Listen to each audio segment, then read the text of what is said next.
Well, welcome to this Thursday afternoon here in Los Angeles. It is 2 p.m. for me, for my guest. It is way, way late into the night. I don't want to waste any time, folks. I want to jump into our conversation. If you have been paying attention, obviously, to what I've been speaking about in the direction, not the direction, but our focus has been over the last couple of weeks. That there's a situation in Armenia and in this little kind of enclave, this little country we would like to think, um, called Artsakh in Armenian. And we want to speak about that. We spoke about that with Dr. Jacob Persley. But I also want to speak about it with someone else who's got his boots on the ground, but in a sort of different kind of approach to this conversation. So I want to bring him on, and then we'll continue with that conversation. If you guys have questions, please put in your question. We will love to answer your questions. We're going to not only talk about Armenia and the situation there, but also what's going on with Christians around the world. So, Dr. Joel Veldjamp, thank you, brother, for joining me and agreeing to come on this. That's my pleasure to be here. Thank you, Artur. So I found out about you because I was watching a bunch of news reports from like all over the place, predominantly India, because they tend to be pretty fair on this situation. And then I saw an interview on CBN, and then I was like, oh, this is cool. This guy, and then I was like, this guy's in Armenia, and and then I went on Facebook and then added you, and then I saw a bunch of other things, and I was like, okay, I gotta send him a message and see if Joel will be willing to come on and have a conversation. And you approach this subject a bit differently than I think, at least with the people that I interact with, and the view that you have is probably a bit different. So that's predominantly why I want to speak with you. Now, you have your PhD. I want to speak about this academically as well, because you've studied these things, and your interests are in these sorts of kind of cultural clashes and stuff. So I'm going to very quickly read, because I just do this, people's kind of educational career. You have a bachelor's degree in political studies and communication. You have a master's in Middle Eastern studies.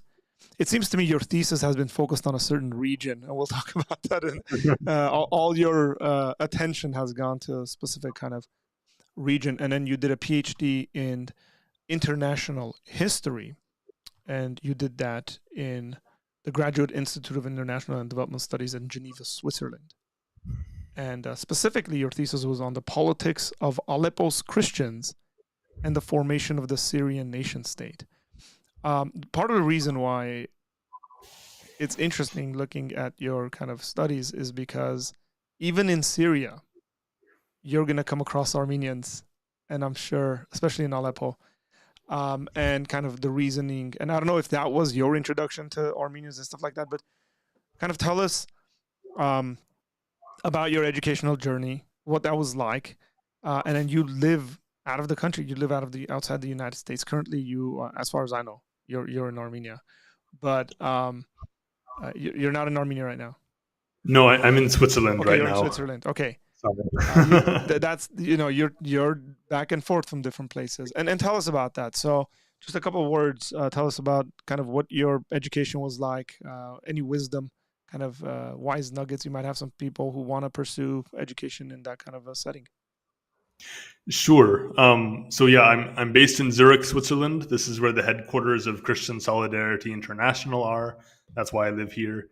I was in Armenia from September 11 to September 16, just before this new terrible war began. And I always love to go to Armenia. But yeah, my interest in the Middle East started when I was an undergraduate, and I did a semester abroad in Egypt, which really began what's become a lifelong obsession with the Middle East for me. That led to, after I finished my undergraduate education, I spent a year in Damascus, again, right before the war started there. I was probably one of the last Americans to be there, which is a great and, yeah, sad privilege. But of course, in Damascus, I ran into Armenians. Still didn't quite know what the story was, but I realized that they were there. And yeah, so then I went on to do my master's degree in Middle East studies. Um, Started writing about the French occupation period in Syrian history, and eventually I zeroed in on Aleppo and decided that I wanted to do my PhD about Aleppo and specifically about the Christians in Aleppo. By then, my Arabic was pretty good, and I was able to read books in Arabic and read newspaper articles in Arabic, and I learned French pretty easily. I thought, okay, so I've got everything I need, right? Then I realized over half of the Christians in Aleppo were Armenians, and they had their own papers and they had their own books. So I thought, oh my goodness. So I went to Yerevan for a summer to learn Eastern Armenian, actually, or start to learn it, and then I continued to learn Western Armenian in Budapest next year at the Program for Armenian Studies, which is an excellent program. If anyone out there wants to learn Western Armenian, I highly recommend it. Not saying that my Armenian is very good; it's very bad actually. But I was able to get to a point where I could read Armenian newspapers from Aleppo from the 1920s and 1930s. So yeah, I came to Armenia and Armenians through Syria in that way in my studies. Then when I finished my PhD, I started to work for Christian Solidarity International, which is an organization that helps persecuted Christians all around the world. And they were very involved during the First Karabakh War from 1990 to 1994. At that time, Baroness Caroline Cox was still part of our organization. And she and my now boss, Dr. John Eibner, drove jeeps through the Azerbaijani blockade, flew in helicopters to bring in medicine to Stepanakert during the siege and the bombing campaign. Yeah, so there was that connection then. So almost as soon as I started working for CSI after finishing my PhD, the war started. Azerbaijan attacked in September 2020. And so CSI re-engaged with Armenia, re-engaged with Karabakh, started sending aid again, started advocating again for the Armenian people as they face this threat of continued genocide. So yeah, my educational journey and my work journey have really dovetailed in strange and ways, but very sad ways as well. Yeah, it's interesting. Well, we appreciate your voice, man. Again, whenever we're speaking about it, sometimes it's like, well, there's an Armenian guy, so we assume that this guy's going to speak about it. But you get to be invited into places and settings where you're speaking about this, and especially speaking as a non-Armenian, and that goes very far. There's a couple of videos that I have queued up. I want us to watch together. They're pretty short. One of them is about 3 weeks ago. You were at the Lachin corridor. This is before the bombing, the so-called anti-terrorist whatever kind of thing they set up in Azerbaijan to justify their bombing of Stepanakert and Karabakh. So and behind you, as I queued that up, explain the scene here as to what's going on, please, for those that don't know what's going on and haven't seen the pictures before I play it. Yeah, so we drove about as far as you can drive on the Gori Stepanakert highway towards Nagorno-Karabakh, and there the Armenian soldiers who were present, said, "This is as far as we can safely let you go, so please stop here." And from there, we could see the Hakkari Bridge, we could see Azerbaijan's checkpoint, and then behind me, you can see those 20 lorries, those 20 tractor trailers full of humanitarian aid that had been sitting there for, I think, 7 weeks at that point, just waiting to go in to the starving people of Karabakh. What was particularly disturbing for me was when we looked towards the Hakkari Bridge, we could see the roads that were serving the Azerbaijani settlements that have been set up since 2020. And those were full of trucks, and there were lights, and there were cars moving along between these villages. But the road from Goris to Stepanakert was totally empty. There's nothing happening there. Okay, so let's play this. So this is about 3 weeks ago. We're here at the entrance to the Lachin corridor, the only road that connects the Republic of Armenia to Nagorno-Karabakh, where 120,000 Armenian Christians are under siege and have been for the past 9 months. Behind me, you can see something like 30 or 40 trucks full of humanitarian aid, of food, of medicine. In that direction, where we're not allowed to point our camera, is Nagorno-Karabakh, where people are literally dying of hunger right now because Azerbaijan is using food as a weapon to commit an act of ethnic cleansing, a new phase of the Armenian genocide in the 21st century. These 40 trucks are a testament to the international community's utter failure here to protect human life, to prevent a genocide. Time is running out. Something has to change. The road has to open. Okay. So those trucks were never allowed to go in. Not as far as I know. Yeah. No. That was towards the kind of end of this 9-month siege, and that it was that it initially started off. It's funny that nobody talks about this anymore, but it started off as being some kind of a eco activist. Like, we're concerned about mining practices in Karabakh, and then turned into a full on where just unexcused kind of, no, we're just gonna block any kind of a thing going in there for this. What was it like being on the road there, talking to folks and interacting with people?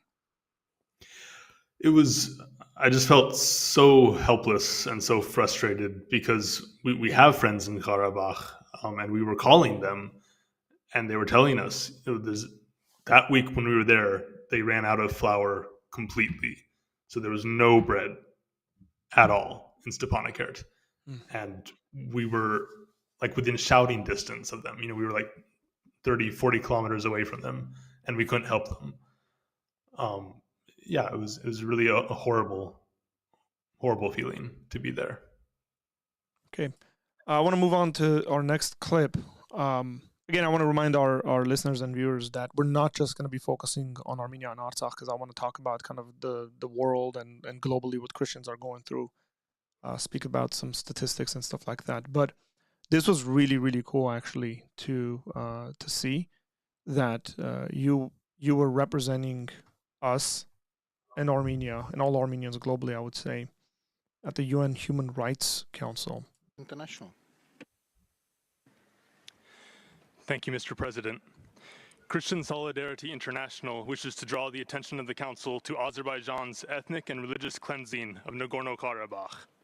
Last week, after 9 months of blockade that left the population hungry and bereft of a functioning healthcare system, Azerbaijan launched an all-out attack on the territory, shelling civilian population centers and driving nearly half of the population out of their homes.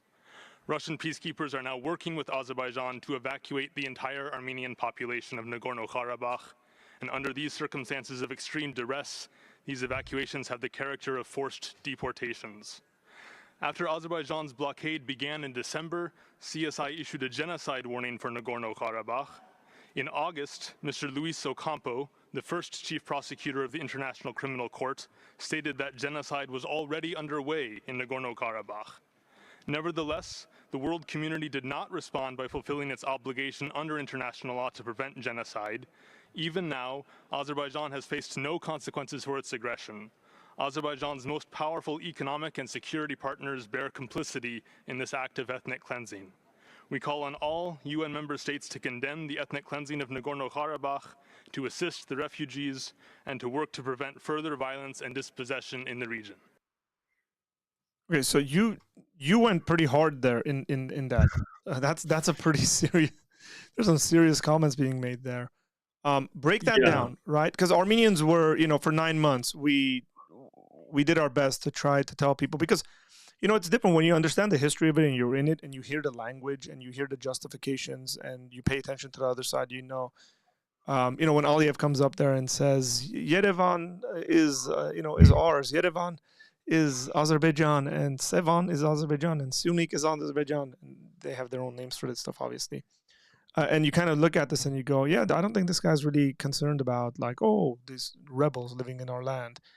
And then it's very interesting to me that I've watched lots of Azeri ambassadors, Aliyev, in conversations with Europeans who don't know how to ask the right questions. And then when they're talking to their own people and the sort of stuff they're saying. Now, what you're going after, they're saying, "Hey, you guys have failed. We have failed." In regards to the European, what was the reception like in? So I don't know what kind of the political kind of landscape is. So give us a breakdown. I know you've been in D.C. You've done work in Washington D.C. So you've been around politics and politicians, and at times maybe they can get desensitized to this stuff because they're constantly hearing of various things happening in the world. So what that's like being there? So in Geneva at the UN Human Rights Council, it was really a dispiriting affair, I have to say, overall. That was general debate item 4. And in that general debate, all the countries got to go first. They got to make their statements, and then all the NGOs got to make a statement. So I had to sit there and listen to all the countries give their 2 cents about what's going on in the world in general.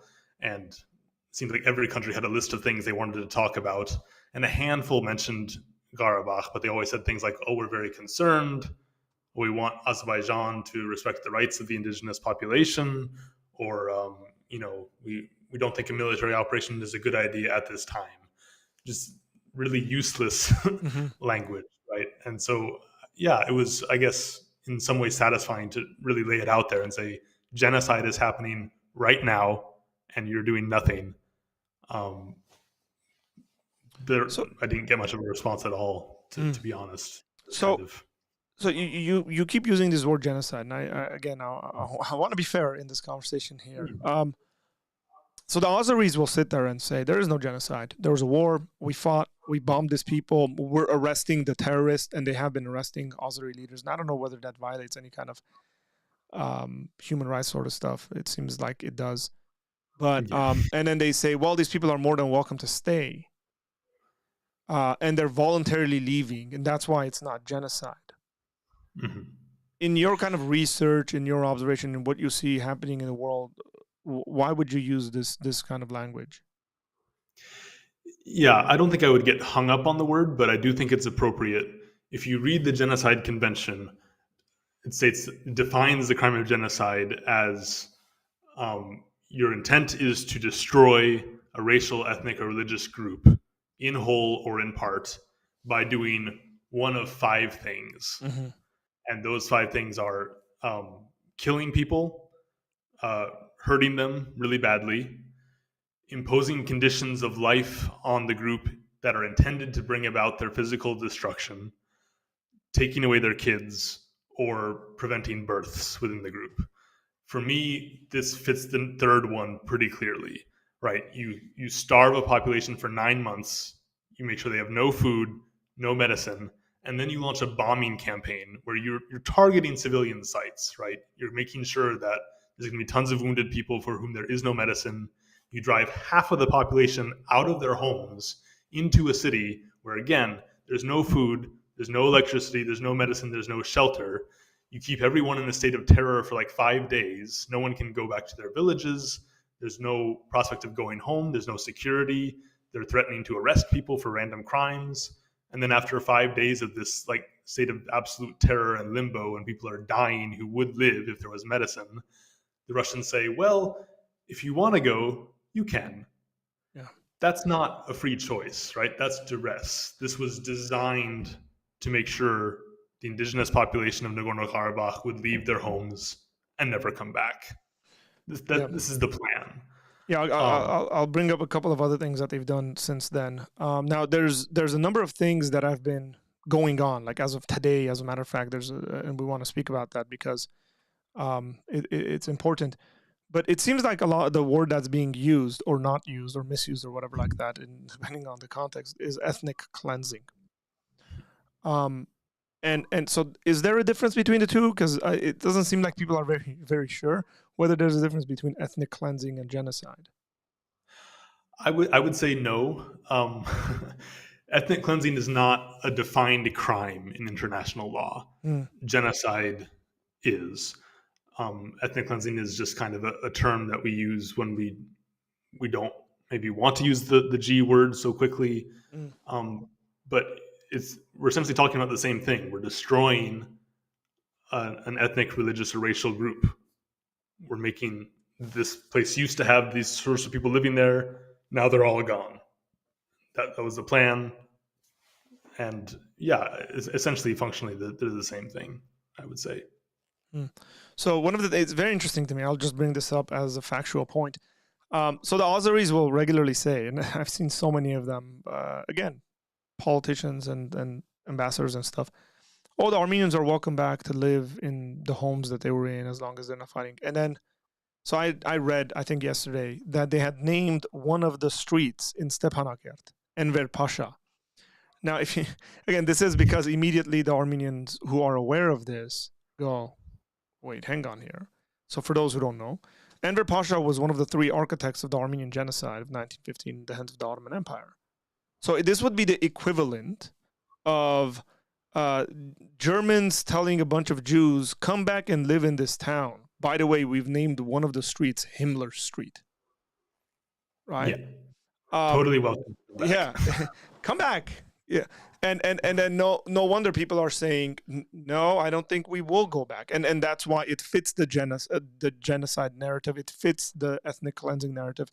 Because now you're creating conditions in which people just don't feel safe in existing in. And there's psychological warfare that's being done, essentially. It's like, oh, yeah, you're going to live on the street that's named after a person who wanted to wipe your entire ethnicity out. You're more than welcome to come back. This is the sort of kind of sly stuff that's happening. Is there more of that you've read or come across that they're doing? Certainly, like we've seen a confirmed video now of Azerbaijani troops firing on a 13th century monastery in the village of Charektar. We've seen tons of videos of Azerbaijani troops looting, destroying Armenian houses, and yeah, it's just the whole to starve a population for 9 months and then bomb them and then say that they're this is just not credible at all. Yeah, what do you think about this? This is, again, I'm coming from this as an Armenian who's familiar with his history, but they'll come up with these bogus reasons like, oh, there's illegal construction that was done on this 13th century church. So it's essentially a way for them to justify themselves to tear down this historical monument and get rid of the Armenian identity there. And they've kind of done this. They did this in Nakhichevan a number of years ago. They got rid of a bunch of Armenian crosses, where there's this erasure and then this false history being told. Now, in regards to kind of what you see globally, because Christians have been around various places in the world, are there similar things that you've seen in other countries, other places where people have tried to wipe away the Christian heritage of that place? Oh, absolutely. I mean, throughout the entire Arab world, this is the case. I mean, you talk to Egyptian Christians, and they'll tell you that like the curriculum of history in Egypt goes up to the Roman period and then jumps to the Islamic conquest, right? So, like the 5 centuries of Christian Egypt are just gone, right? Or the Egyptian government will float a plan to have an approved list of names that you can give to your children, and they can't be any foreign names like George or Raphael, right? Which to an Arab Muslim Egyptian who doesn't know their own history, those are European names, but actually those are ancient Christian names that were very common in Egypt while the Europeans were still worshiping trees, right? When I lived in Syria, Christians would tell me all the time, oh yeah, this village used to be named after the Virgin Mary and now has a different name. Yeah, it's particularly with the rise of Arab nationalism, there was a pretty systematic attempt to wipe out pre-7th century identity, culture, history, and to annihilate any idea that Christians might have been here first, even though they clearly were. And yeah, like you say, you'll find that everywhere in the world. In Nigeria. Go ahead.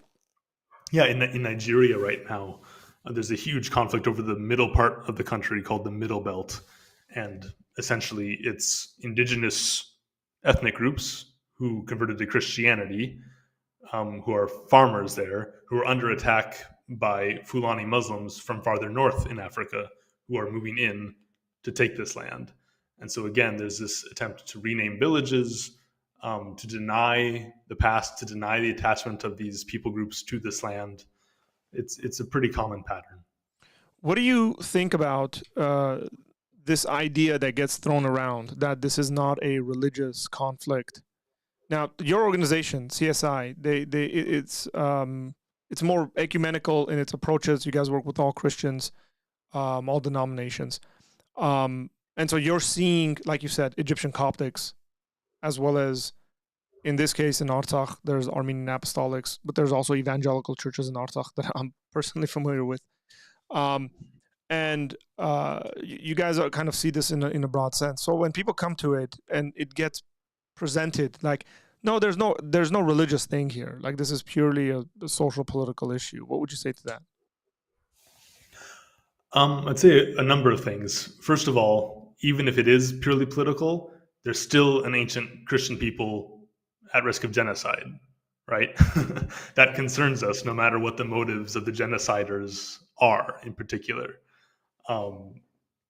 Second of all, I think people need to understand that the Azerbaijanis talk a certain way, as you alluded to earlier. They talk a certain way in English to Western audiences, and they talk a different way to Armenians and to their own people, right?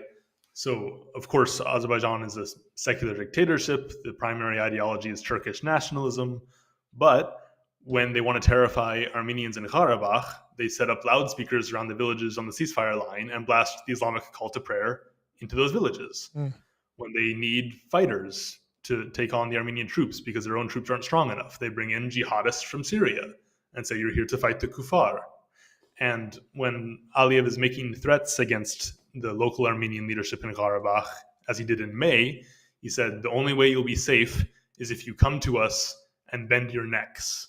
Now, for anyone who studied Islamic history, the history of Christians under Islamic rule, this is a very vivid and specific image, because under Islamic rule, Christians always had to pay an extra tax, and they had to pay it in submission.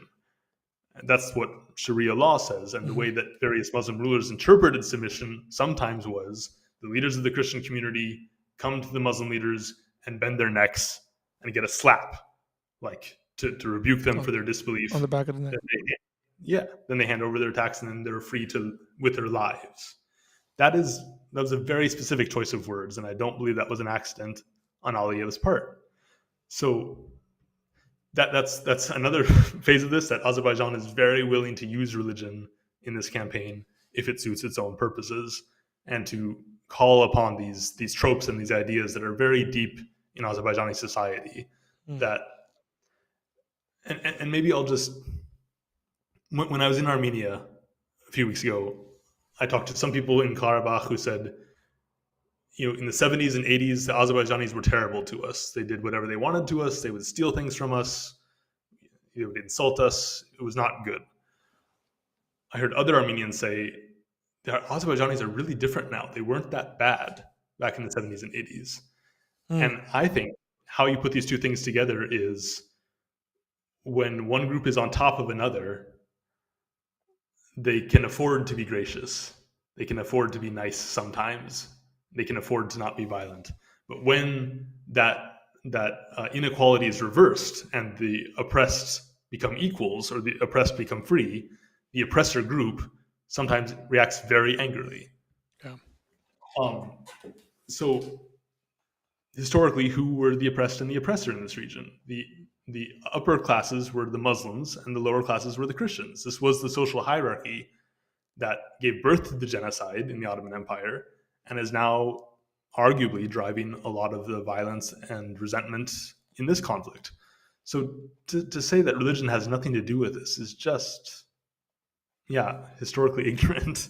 Yeah, I would say. It was very interesting. Yesterday I saw some kind of an Azeri leader talk about how finally a 200-year-old conflict has come to an end. And I was surprised. I was really taken aback, and like you were right now, and there's a reason for that. And I was like, Azerbaijan was not a country 200 years ago. I can't believe that the reporter didn't actually say, excuse me, sir, is it not true that Azerbaijan, not saying the people weren't there, but they were under Persian rule, they were under Russian rule, right? and so that they didn't say, didn't Azerbaijan become a country in like 1918, 1919? Like, how is it a 200-year-old conflict? Like, if you mean to say ethnic conflict between people groups, that's fine. But they were specifically talking about a conflict between Armenia and Azerbaijan. So it just blows my mind that people could be so ill-researched when they bring these people on and have these kinds of conversations. Yeah. Of course, the reporter has no idea.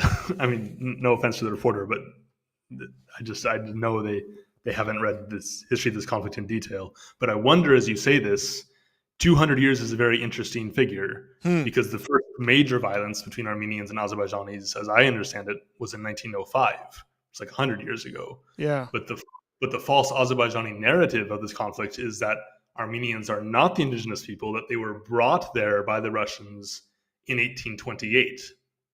Makes sense. See, I didn't know that. Might be, I didn't know that. That's because they have so many alternative. yeah.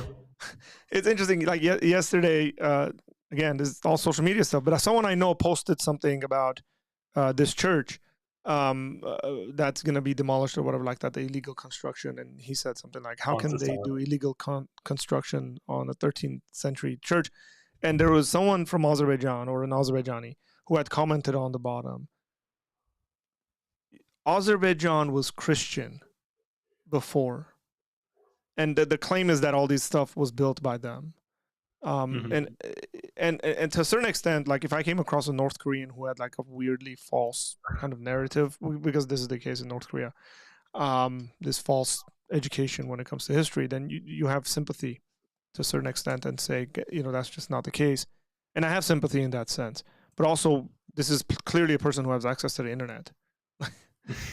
Because you're typing on the internet. So I don't know how much sympathy I'm going to have there when you're not doing your research. But it is the sort of stuff, or it might be so wild for us to picture that you can have a completely alternative sense of history being taught, completely different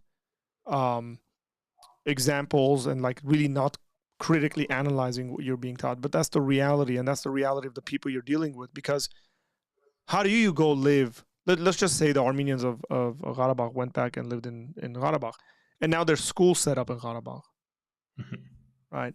And these school, you got to send your kids to school, and you send your kids to school, and they're being taught that Armenians are foreigners to that land, and all this stuff that you see that is Armenian is not. It's actually they get this completely different. Now they're erasing the history of your own children, and that is the definition of ethnic cleansing and genocide, because now your children are essentially being programmed to go against whatever your heritage is.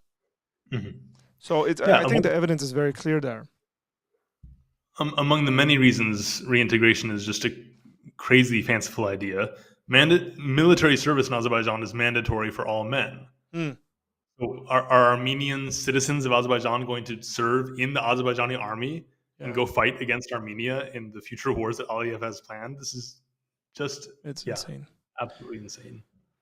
Okay, so let's shift gears here. Sometimes people, and I've had this on my channel because this is Apologia channel. We speak about certain things, and some folks will say, well, Christians kind of exaggerate what persecution looks like. You guys walk around thinking that everyone's persecuting you. That's a fairy tale. Nobody's really persecuting you guys, or the persecutions aren't that big.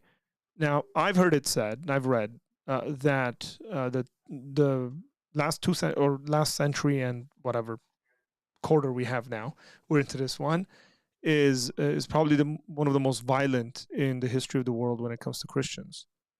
Would you say that's a kind of fairly accurate statement? I would, and I think it needs to be understood that the lion's share of that violence comes from two genocides: the Armenian genocide of 1915 to 1923, and then the genocide of the Christian people of South Sudan between 1983 and 2003, which is another conflict that CSI was deeply involved in the 1990s. So that when we say it's been the bloodiest century and a quarter in the history of the church, it's mostly those two things that's really driving up the numbers, if that makes sense. What are some areas of the world where people aren't paying attention to this stuff?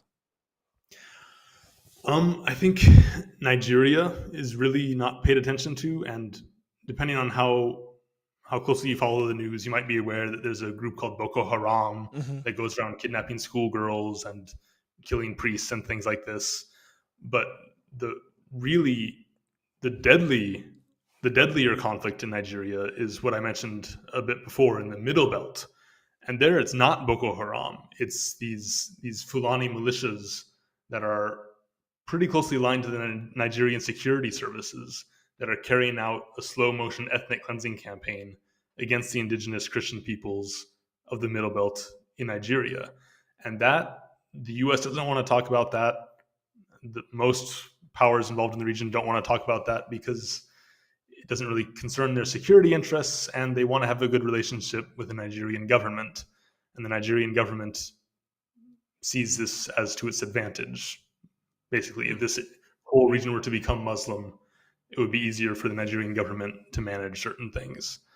So that's something that really doesn't get the coverage that it should. Um, Things in South Asia are really heading south, I have to say. Hindu nationalism is on the rise in Nepal and India, and in an Indian province called Manipur right now, we're very close to a true massacre and ethnic cleansing campaign against indigenous Christian peoples there. And then I'll just mention West Papua in Indonesia, which is something that really no one talks about as far as I can see. But this is a people that's dealing with essentially settler colonialism. Um, the the indigenous Christian peoples of this province in Indonesia are being displaced to make way for mining operations Mm. led by the Indonesian government and its partners. And again, we mentioned earlier, is this conflict really religious? Is it really political? Is it really economic? This is a conflict that there might be some religious elements to it, but primarily what's happening is people are being driven off their land for economic profits. And yet it remains the case that an indigenous Christian people group is at risk of persecution, of occupation, of ethnic cleansing. And at CSI, we believe that should be of concern to the church, period. Correct. Um, Recently, in the last number of months, I think there was a whole flare up of in Pakistan where Christians were being targeted as well. Can you speak on that? Sure. Yeah, we were, I guess, fortunate in a way because our local partners in Pakistan were in the area when the attack happened. So they were able to go there immediately and hear from the people and bring first relief to the people who lost their homes. But so Pakistan, ever since the 1980s, has had extremely strict blasphemy laws, extremely strict but extremely vague, right? So insulting Islam carries the death penalty.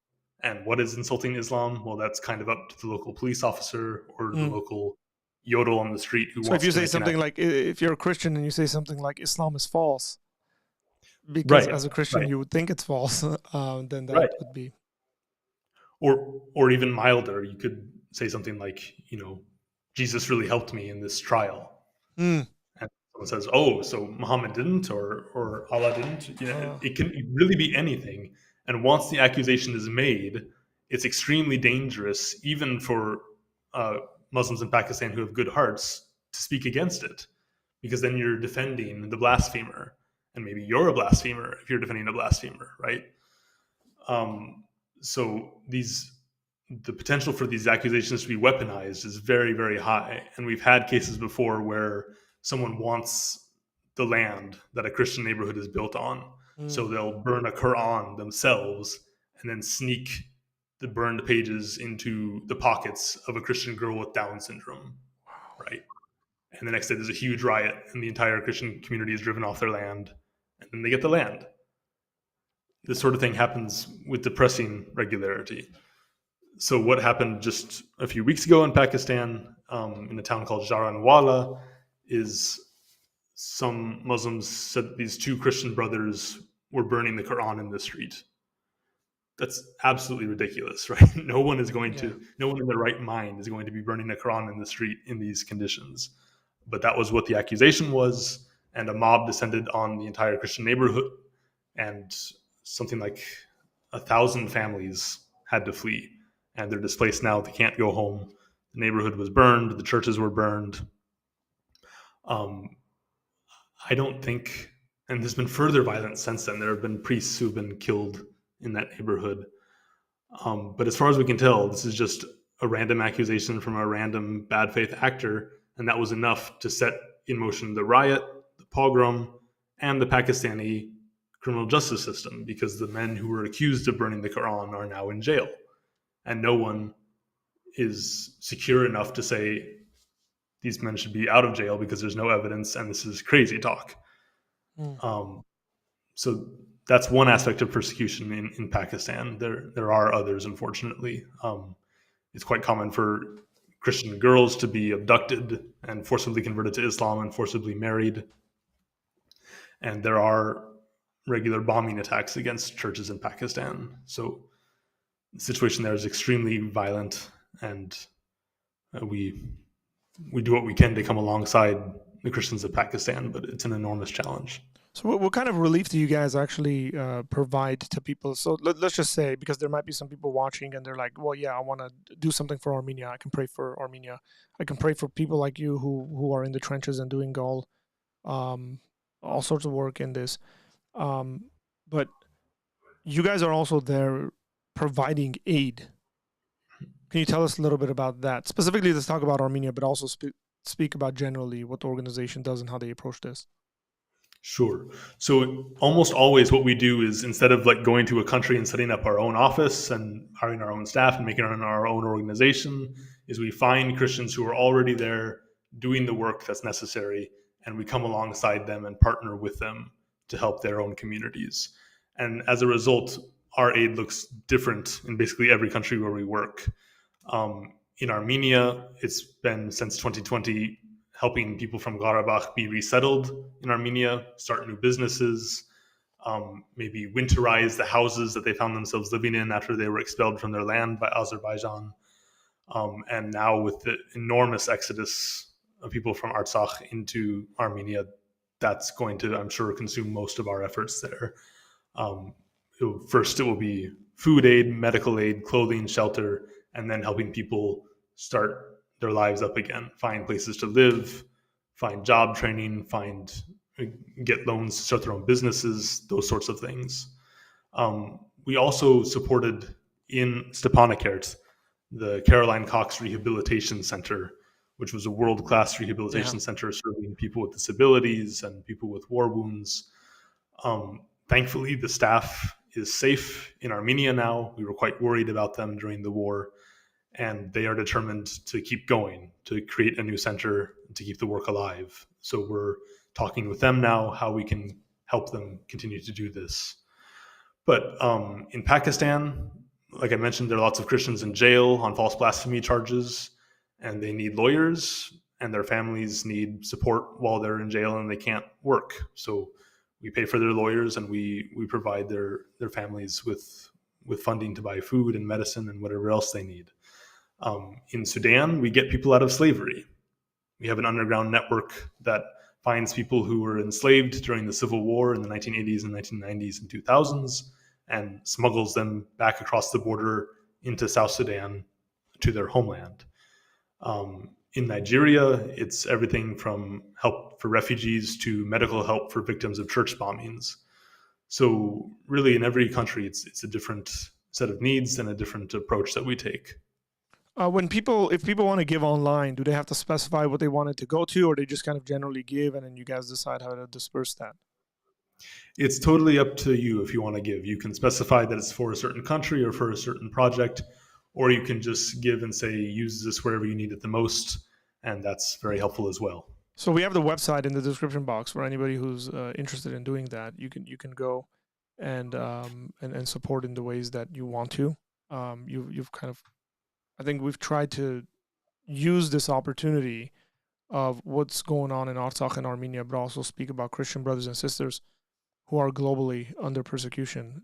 It's important to not only think about ourselves and think about kind of what we're going through, but also realize that there's quite a bit of people that are going through either similar stuff or even worse sort of stuff.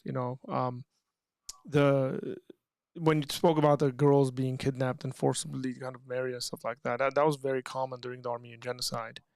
I have friends who've lived in Turkey. I have Turkish friends from Turkey who've just told me stories and stories of going to villages and speaking to people and finding out like, oh, so and so's grandmother is Armenian, and she was Yep. either married into a Kurdish family or a Turkish family, changed names, Islamicized. But you know, so and so had taught her the Lord's Prayer or something like that, and she still remembers. Like we gotten to hear so many stories of this sort, where that's immediately what came to my mind. This is a Yeah. common practice that people do. Yeah. I know in India, I've heard of stories of girls being proposed, Christian girls being proposed to marriage, and they've rejected it because the person in front of them is not a Christian, and they've had acid thrown on their faces, disfigured, and so these are forms of persecution that happen. And specifically, when I asked this question, I spoke about like, is it true that persecution isn't really happening? It's happening in various ways. It's not necessarily right. Like this government's come out saying we're going to get rid of all the Christians on our land. It's happening, like you were saying, in the Egyptian sense, where we're going to skip over 500 years of our history because that seems to be pretty uncomfortable because it speaks quite a bit about. I mean, some of the best theologians we've had from those 500 years have been out of Egypt, out of North Africa, Absolutely. and so they kind of gloss over it, and that is persecution. Again, we got to qualify what we mean by persecution here, obviously, and persecution happens in various places, in various ways, but it is nonetheless persecution. Um, what specifically would you? Okay, let me phrase this properly. There was a meeting today in Spain, in Granada. The meeting was supposed to have Armenia, Azerbaijan, France, Germany, and I think the European Union. Aliyev last minute, like yesterday or the day before, said no, Turkey has to be involved in this. And they said no because Aliyev is saying the French are favoring Armenians and stuff like that. Yeah. And then he decided not to show up. The meeting was still had, and it seems like there's a document that came out essentially recognizing the territorial integrity of, or whatever, of Azerbaijan and Armenia. So first question, I want your thoughts on that. Whether Aliyev is even going to honor that, because he's changed his tune over the last couple of days, even about the little road they want, the corridor they want. Answer that, and I'll get to the second one. Yeah, I think it's quite ironic because for the U.S., a peace treaty between Armenia and Azerbaijan has just been the holy grail for years now, and and I believe they sacrificed Karabakh intentionally because they thought that would be what it would take to get Armenia and Azerbaijan to sign a peace treaty, and now they're finding out that it's actually not that simple. But it's fascinating what you said about territorial integrity because we have heard those two words so much from the US and from France and from the European Union in the past 2 weeks. And my interpretation is they know. They know that Aliyev does not plan to stop. And they know specifically that Turkey and Azerbaijan and Russia too are going after the Zangezur corridor. They want to build an extraterritorial corridor across southern Armenia that will cut Armenia off from its friends, that will cut parts of Armenia off from other parts of Armenia. And it looks like this is the shape of the new conflict of the future. And on one side is going to be maybe the US and France and Armenia, and on the other side, Turkey and Azerbaijan. Maybe. I can't predict that Yeah, one way or the other, but certainly this conflict is not at an end. you And don't think? Yeah, the no doesn't seem showings are like it. not. Now, to kind of elevate matters, it seems like there was a proposal today at the European Union that there'd be sanctions put on Azerbaijan for the crimes of ethnic cleansing. Yeah. So when we talk about the European Union, we need to distinguish between the different organs of it. Okay, This was the European Parliament that correct. had this statement, and the European Parliament has been very supportive of Karabakh throughout this crisis. The European Parliament doesn't make the decisions here. The European Council and the European Commission are what would make the actual decisions about So sanctions and this was relations. suggested, it seems like, that they would follow with this. So how much power does it have? Is it really going to rustle feathers? Because France came out pretty like intent, like, hey, we're going to give weapons to Armenia. We're going to protect them if there's attack on Armenian land. They're pretty strong. I watched the foreign ministers talk, and I was like, wow, that's a lot. There's a lot more teeth to this than there has been previously. Yeah, the change in tone in France is certainly interesting, and I think again, they're lining up against the Zangezur corridor. I think that's what that's about. But so the European Parliament is over here Yeah. saying you need to sanction Azerbaijan. This is ethnic cleansing. This is genocide. This is terrible. The president of the European Council, Charles Michel, is saying Azerbaijan is a partner, Azerbaijan is a friend, and we expect Azerbaijan to uphold the rights of Armenians in Karabakh. So the Yeah. actual decision makers are just talking nonsense, right? And when you talk about the European Commission, that's Ursula von der Leyen, who traveled to Baku last year and shook Yes. hands with Aliyev and called him a trustworthy partner and had all these deals for gas and oil. So unfortunately, that's where the real decision-making centers are in the European Union, not with the European Parliament. But we'll. It's developing. It's for folks that might think, and this is partly why I continue to talk about it, because I'm seeing a lot of reports and folks saying, well, the Karabakh conflict is over. I don't think it is. There's quite a bit of legality probably that still needs to be taken care of. I think this is part of the reason why Armenia registered every single person to come in. Because I was watching the French news, and there was, I think the Azeri ambassador, if I'm not mistaken, was like, no, man, the Armenians are over-exaggerating numbers. There aren't 120,000 people there. There's max 40,000 people. I mean, go watch this on the internet. That's where I saw it. And I think they've registered over 100,000 people that have come in to Armenia, this recent thing. And we don't know how many people are there. We don't know how many people have been killed in random villages. Yesterday I was watching I think the Red Cross, where they were saying they went into Stepanakert and they were yelling out, kind of calling for people, and they found this old lady who's on the 4th floor of a building who was a cancer survivor. She run out of medicine, she's stuck in there, nobody's helped her down, and so they got her help and aided her.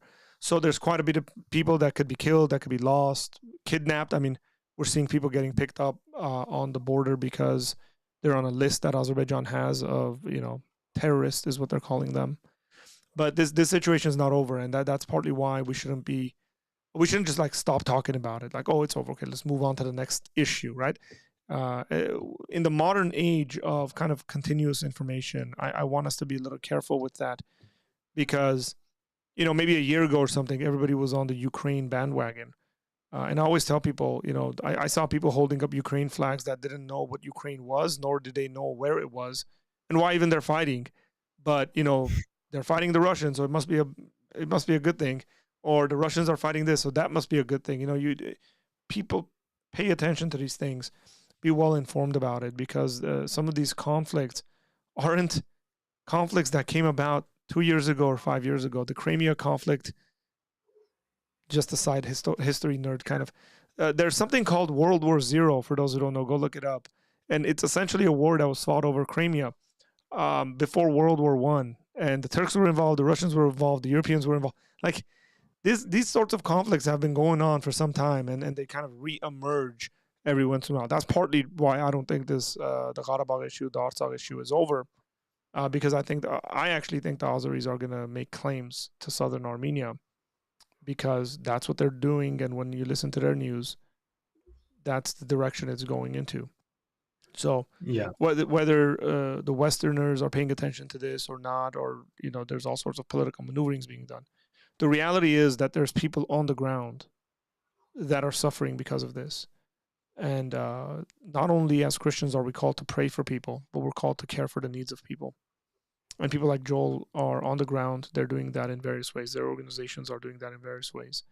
So I really want to encourage you guys, if you have a heart to give, if you want to support the work that's being done through CSI, make sure you go to the description box right now, hit that link, It says CSI website, and that's csi-usa.org. And go and give as you feel led by the Lord and as your heart desires to give to whatever conflict there is. Ideally, my heart will tell you to give to Armenia and the situation in Armenia, but follow where the Lord leads you. Joel, do you have any final comments as we conclude our talk today? No, this was a real pleasure and a privilege. Thank you for having me on our tour. Thank you, Joel. Again, one of our friends said this, and I'll just read it because I think that's a good way to end it. It says, I appreciate the work Joel is involved in. Praise the Lord for him. Praying for him now. Joel, thank you very much. Appreciate it. Folks, thank you for joining us this Thursday. Again, these are subjects that we would really prefer not to talk about because they're not fun subjects to talk about. But we need to speak about them because they're important. Christians are suffering all over the world. And as brothers and sisters, we ought to be paying attention to the needs of those who are our brothers and sisters. So make sure you do that in any way that you can. I will see you guys later. Take care. God bless you.